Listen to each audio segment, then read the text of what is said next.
Ofisi ya Rais Sekretarieti ya Ajira katika Utumishi wa Umma ilianzishwa kwa mujibu wa sera ya management na ajira katika utumishi wa umma.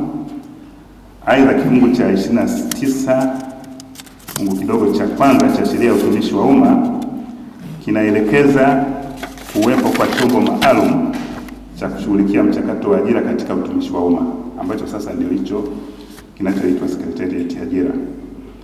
Na Sekretarieti ya Ajira katika utumishi wa umma ilianza kazi tarehe 24 Juni 2009, lakini utekelezaji wa majukumu yake ulianza rasmi tarehe 1 Machi 2010, ambako usaili wa kwanza ulifanyika mwezi Juni 2010 pia. Ndugu washiriki, mabibi na mabwana, lengo kuu la serikali kuunda chombo hiki lilikuwa ni kuziwezesha mamlaka za ajira katika utumishi wa umma kupata nafasi ya kutekeleza majukumu yao ya msingi kama yalivyoainishwa kwenye hati na sheria zilizoanzisha taasisi hizo. Pamoja na hiyo sababu kubwa ya msingi, sababu nyingine zilizosababisha kuanzishwa kwa chombo hiki pamoja na, kwanza, taasisi zilikuwa hazizingatii sifa wakati wa kuratibu mchakato wa ajira kwa baadhi ya waajiri, kwamba unaweza ukamwajiri injinia lakini ukamwambia afanye kazi za afisa utumishi, au kada nyingine ukamwambia afanye kazi za kada ambayo sio hiyo anayofanyia kazi. Lakini pia serikali ilikuwa inatumia gharama kubwa wakati wa kuratibu mchakato ya ajira, kwa sababu kila mwajiri alikuwa lazima atangaze kwenye magazeti, kwenye vituo vya televisheni, redio na kadhalika. Lakini pia na muda mwingi ulikuwa unatumika katika kukamilisha hiyo mchakato ya ajira. Kwa serikali ikaona ni bora kuwa na chombo ambacho kitafanya hiyo kazi. Lakini pia kulikuwa kuna viashiria vya upendeleo na rushwa katika hiyo mchakato ya ajira.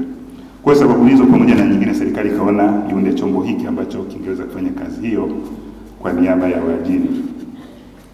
Mheshimiwa mgeni rasmi, majukumu ya Sekretarieti ya Ajira kama yalivyoainishwa kwenye sheria ya utumishi wa umma sura 298 ni pamoja na, kwanza, kutafuta wataalamu wenye ujuzi maalum na kuandaa mfumo wa kuhifadhi taarifa zao au kanzidata za wataalamu hao ili kurahisisha utaratibu wa kuajiri pindi wanapohitajika.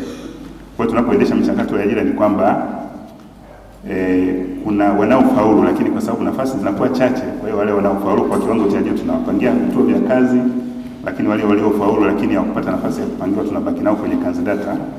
Kwa hiyo Katibu Mkuu tumeshaanza vibali vya ajira, sisi tunawaposti wale ambao wako kwenye kanzidata badala ya kutangaza tena.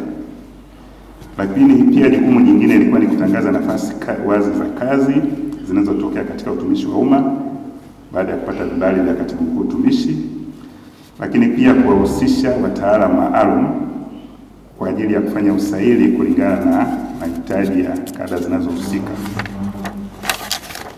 Jukumu jingine ilikuwa ni kutoa ushauri kwa waajiri kuhusu masuala mbalimbali yanayohusiana na ajira na kufanya kazi nyingine zozote kama zitakavyoelekezwa na Katibu Mkuu Utumishi au waziri mwenye dhamana na masuala ya utumishi.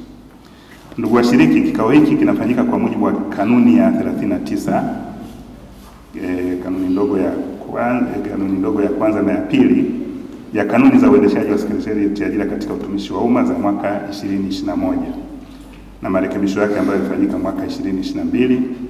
Kanuni hizi zinamwelekeza Katibu wa Sekretarieti ya Ajira katika utumishi wa umma kuitisha kikao cha waajiri mara moja kwa mwaka kwa ajili ya kupata mrejesho wa kazi za Sekretarieti ya Ajira na ubora wa watumishi wanaopelekwa katika mamlaka za ajira mbalimbali. Lengo likiwa ni kupata maoni na mapendekezo ili kuweza kuboresha mchakato wa ajira.